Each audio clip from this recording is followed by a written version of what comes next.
La soie, c'est pour moi un miracle extraordinaire. C'est une alchimie fantastique. On peut voir des fermiers élever les vers à soie, les nourrir avec les feuilles de mûrier. Cet animal qui, en l'espace de 35 jours, est capable de multiplier son poids par 10 000, qui n'est pas particulièrement esthétique et qui produit finalement, en faisant ce cocon, ce fil absolument sublime.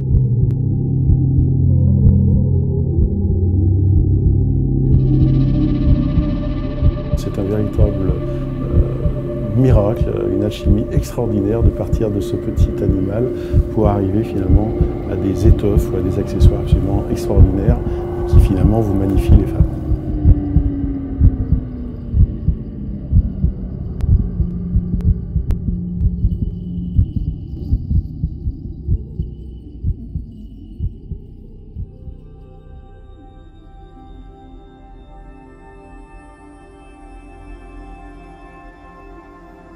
Je m'appelle Patrick Bonnefond, vous êtes ici au siège de Marc Rosier à Lyon, le berceau de la soie en France et on peut dire en Europe, et j'ai le bonheur de diriger cette société. Marc Rosier, qui est l'une des dernières structures existant en France et à Lyon dans le domaine de la soie, est une PME qui regroupe à peu près 45 personnes dans nos différents sites. Et l'intérêt dans ce type d'entreprise, c'est qu'on doit être sur plusieurs facettes. Mon rôle premier, c'est de donner l'impulsion aux équipes, bien sûr la construction de la stratégie, son déploiement. Mes journées sont plutôt bien occupées. La soie a toujours été considérée comme une fibre noble et a toujours été travaillée de façon spéciale par rapport à ce qu'elle pouvait engendrer. Notamment par son historique, la route de la soie, donc les va-et-vient entre la Chine et l'Europe. Et de ce fait, elle a toujours une image plutôt haut de gamme, voire très haut de gamme. Lyon, en fait, c'est la capitale de la soie, bien sûr, en France. Et ça, c'est depuis la Renaissance, depuis que François Ier a décrété que Lyon serait cette capitale.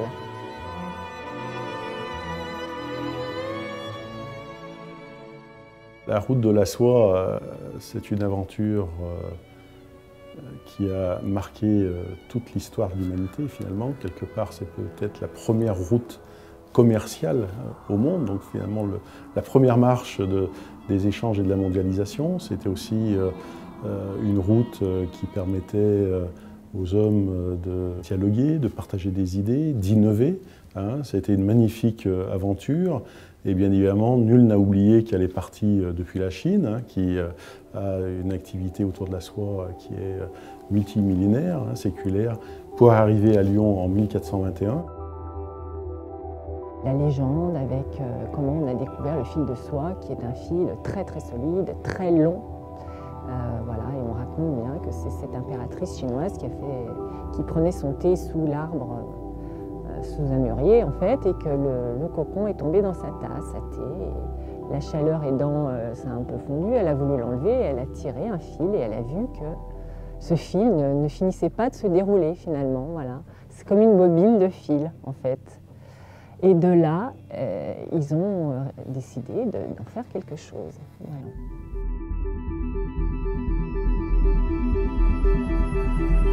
C'est un cocon est fait que d'un seul fil.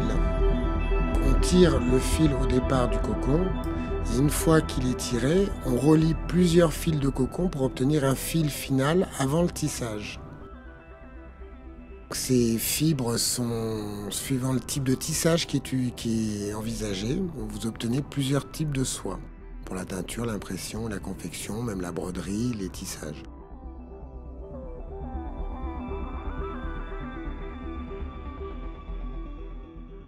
Écoutez, mes cheveux qui commencent à blanchir parlent pour moi. Ça fait maintenant une trentaine d'années que je suis dans le textile. J'avoue une passion particulière pour les matières naturelles, les matières nobles, comme la reine matière pour moi, la soie.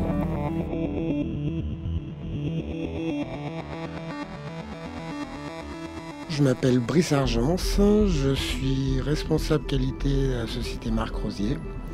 Je m'occupe notamment des projets spéciaux et nous sommes ici à la MIG, donc qui est la société d'impression au cadre plat de Marc Rosier.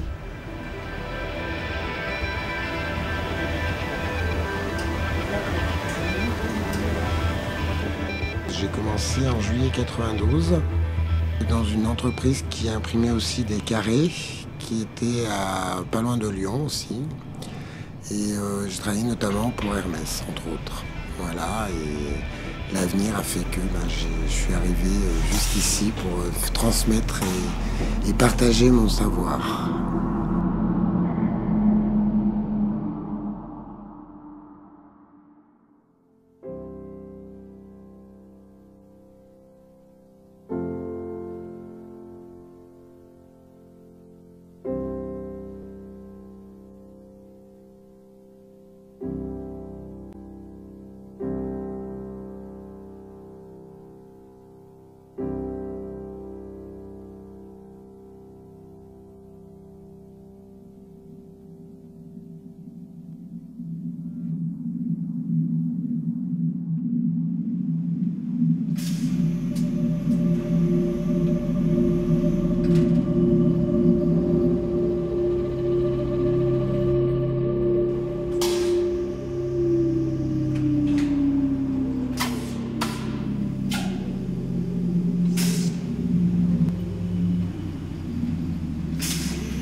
Concernant Peau de Chagrin, déjà nous sommes flattés qu'une maison débute avec nous en quelque sorte. Peau de Chagrin rentre entièrement dans notre stratégie en fait Marc Rosier pour différentes raisons, et en particulier donc aussi les savoir-faire que nous avons. Co-création, c'est une chose, une volonté très forte de Peau de Chagrin de mettre en avant les savoir-faire français avec une production et un produit 100% français. Sophie donc est arrivée chez Marc Rosier avec des scans de gravures du XVIIe, nous expliquant le pourquoi du comment et des solstices et de tout ça. Avec des scans plus ou moins précis, plus ou moins... Alors elle avait une idée en tête, nous on avait une vision très technique par rapport à tout ça. Et c'est vrai qu'au début, on ne voyait pas trop comment prendre l'histoire pour arriver à ce qu'elle voulait. La gravure, là, pour ce dessin, était très importante.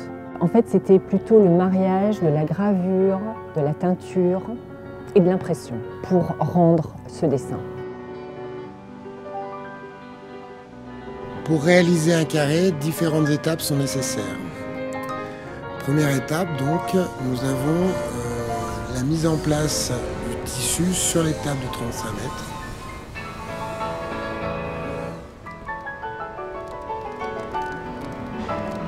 C'est la compétence de plusieurs techniques qui sont intervenues. Et là, il fallait bien les driver ensemble, et c'est ce qu'a fait Brice. Mais en tout cas, c'est vraiment l'association de ces trois techniques qui devaient être bien maîtrisées et bien associées ensemble et bien contrôlées à chaque stade. L'impression de tous les cadres les uns derrière les autres avec plus ou moins de timing et de problématiques. Des fois il faut plusieurs personnes pour imprimer parce que les cadres sont très grands, parce que le racle a une position qu'il faut absolument maintenir pour obtenir un résultat final cohérent.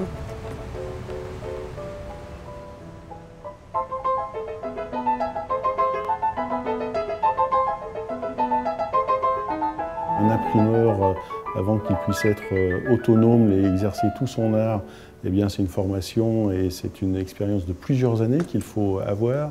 Pareillement au niveau du tissage et de tous ces métiers qui, vus de l'extérieur, peuvent paraître très simples et qui en réalité sont tous liés et forment une chaîne très complexe.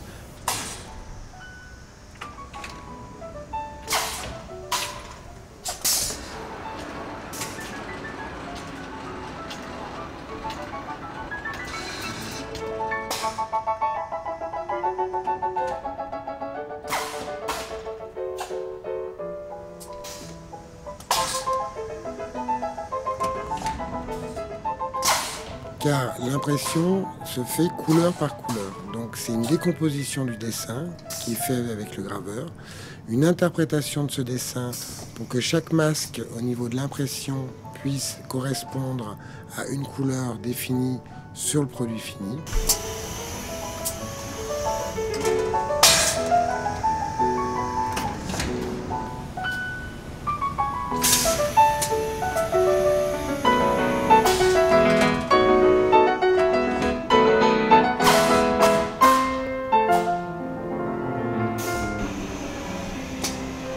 Un dessin que vous faites pour de la soie, c'est vraiment fait pour la soie. Parce qu'il va y avoir une sublimation en fait avec la matière, les coloris qui vont rendre cet éclat. Il va y avoir le mouvement de la soie, soit le côté aérien, soit le côté au contraire plombant. Et c'est un produit unique.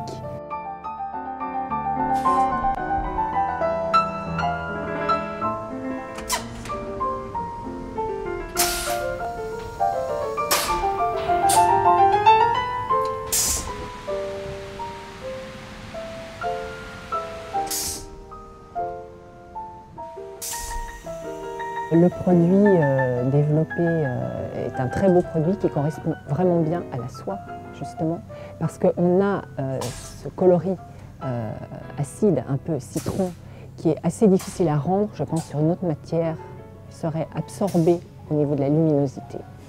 Alors qu'avec la soie, on a la révélation vraiment de la couleur.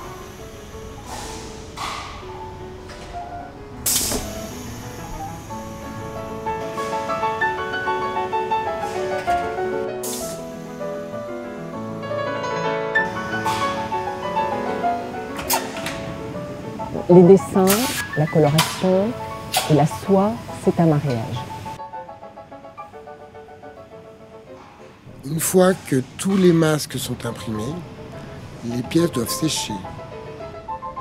On les décolle de la table pour les mettre en l'air, en suspension, afin qu'elles puissent sécher à l'air libre, afin que la couleur continue, en séchant, continue à pénétrer. Parce que le but ultime quand même de l'impression traditionnelle, c'est d'imprimer un recto et un verso.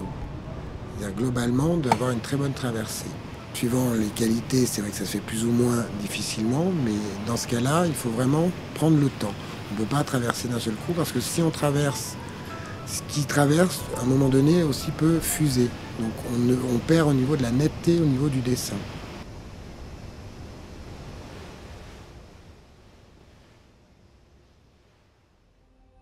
Marc Rosier est une société qui a 125 ans. On a donc la chance d'avoir une longue histoire dans laquelle on peut puiser notre ADN. C'est une société, une maison familiale donc qui date de 1890, donc qui a été fondée à l'époque par la famille Rosier, donc Monsieur Rosier. La maison Marc Rosier a commencé avec ces petits foulards en coton qu'on appelait des fermières, des petits foulards fermières. C'est ces motifs, en général toujours noirs et rouges ou noirs et jaunes. Et tous ces dessins de foulards étaient donc gravés sur des cylindres de cuivre.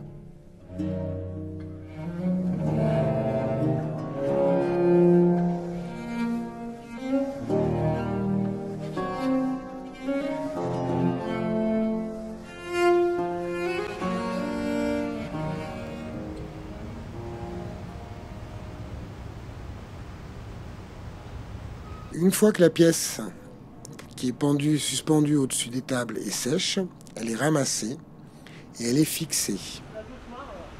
Le fixage consiste à une chose très simple, c'est le colorant qui a été déposé sur le tissu doit être fixé d'une façon physico-chimique.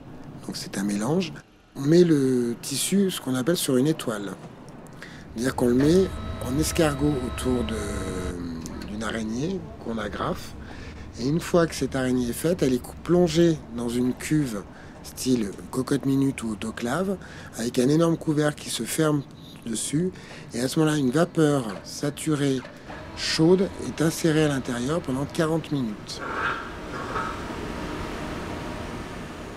Cette fixation au niveau du colorant se fait à 100 degrés en vapeur saturée d'eau. Chaque étape est très importante et chaque étape présente des difficultés. Le vaporisage présente des difficultés au niveau appliquage. Il faut éviter que le dessin se rapplique l'un par rapport à l'autre.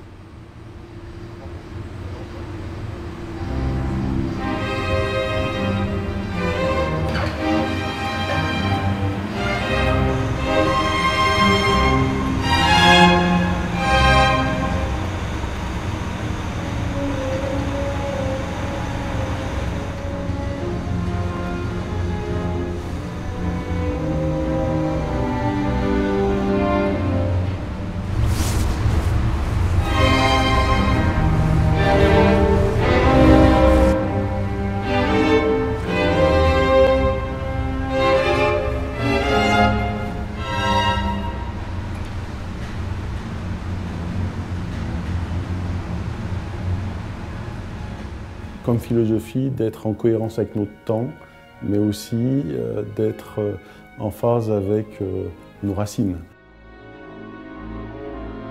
On a la chance d'avoir un fonds patrimonial avec des archives absolument passionnantes.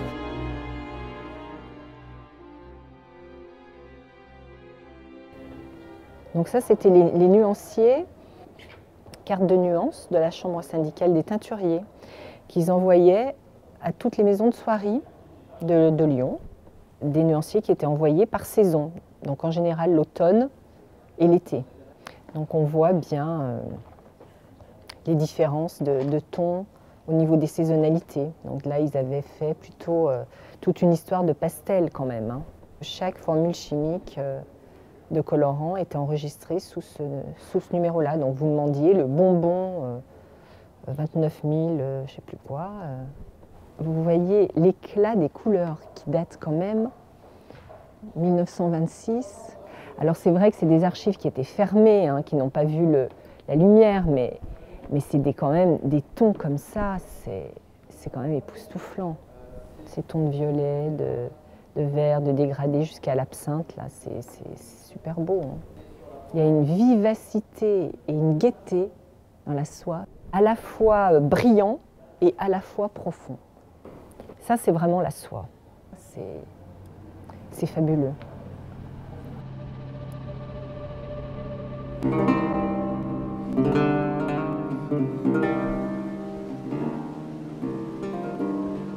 Nous avons un dégommage à froid qui consiste à enlever le plus gros du colorant, des produits chimiques, des choses comme ça qui ont été utilisées au départ à froid. Parce qu'il faut savoir que toute source de chaleur importante refixe de la couleur. Donc le but, c'est de ne pas refixer de la couleur, là c'est d'enlever tout ce qui n'a pas été fixé.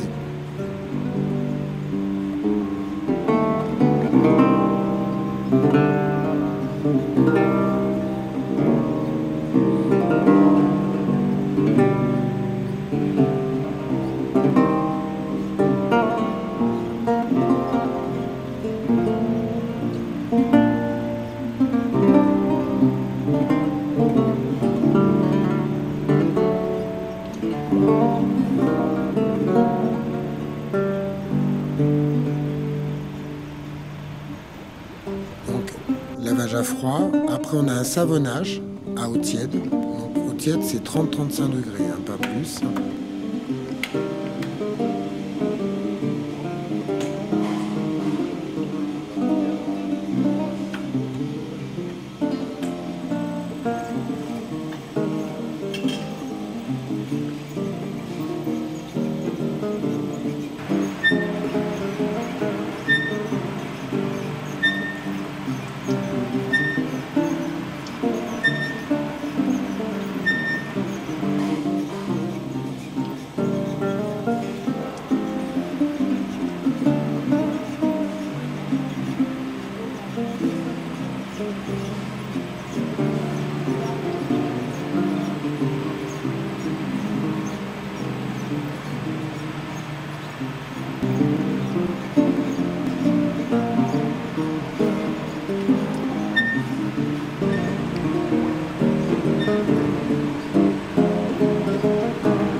rinçage final pour fixer complètement la couleur avec donc notamment mettre en milieu relativement acide dans ce cas-là parce que nous sommes sur des colorants qui le supportent.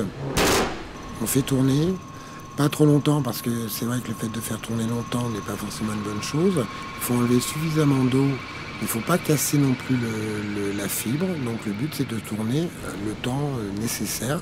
Alors suivant les supports, il n'y a pas de règle.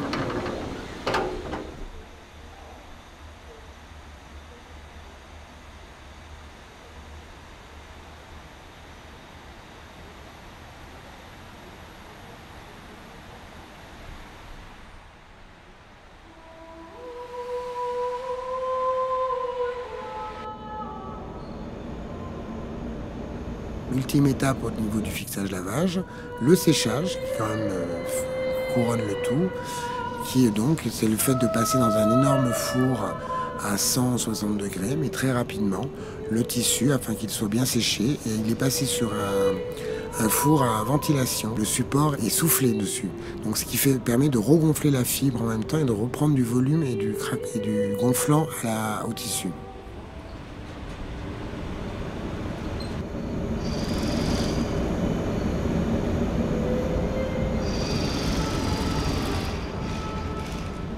Qu'est-ce que la soie a de particulier?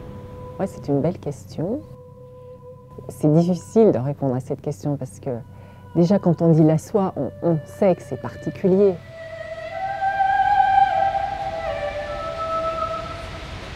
Il y a vraiment une noblesse de cette matière qui est vraiment extraordinaire. Unique. Au niveau du toucher, au niveau du rendu coloristique, au niveau du mouvement du produit. Le plombant d'une robe ou d'un accessoire, c'est la même chose, sa façon de bouger, quoi.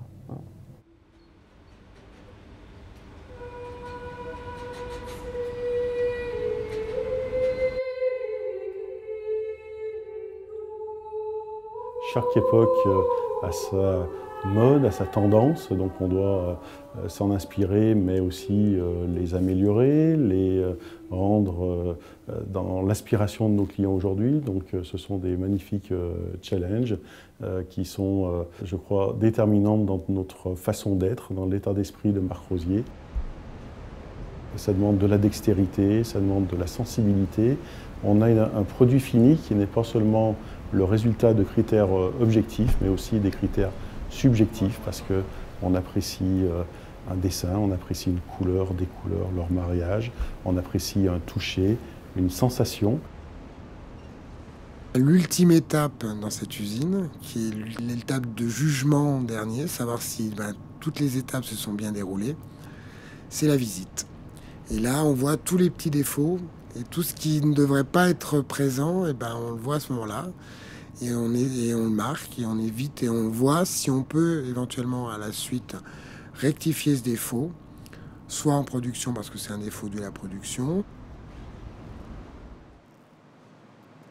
Et après nous avons l'expédition. Et chez Marc Rosier, une nouvelle vie au niveau du produit va se faire. Soie est une matière noble, mais une matière qui demeure fragile, qui se raréfie. Donc on doit être attentif déjà bien évidemment à tout cet approvisionnement qualitatif de la matière première et ça c'est je crois une véritable préoccupation pour l'ensemble de notre filière et de ses acteurs. Nous sommes de véritables artisans, authentiques artisans qui essayent de travailler dans le respect de l'excellence française. Toute la finition, donc l'après, donc le fait de rajouter un adoucissant, le fait de le remettre en laisse, de le remettre le tissu droit fil, de le remettre correctement à la bonne dimension souhaitée. Et après, donc il y a le découpage et le roulotage. Soit à la main, soit en machine. Alors le roulotage main est quand même privilégié parce que c'est beaucoup plus haut de gamme et beaucoup plus une meilleure finition.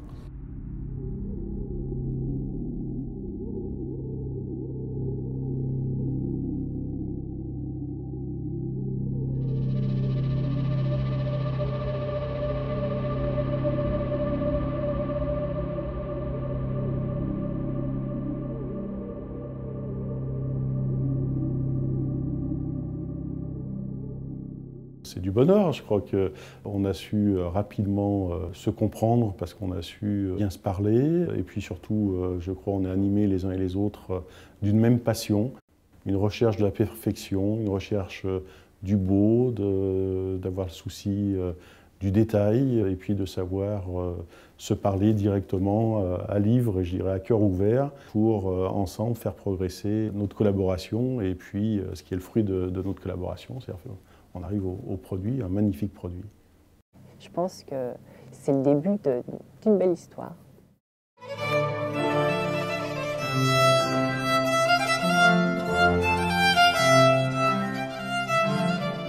La soie a toujours été considérée comme un produit noble. On a un nom, hein, on est des ennoblisseurs.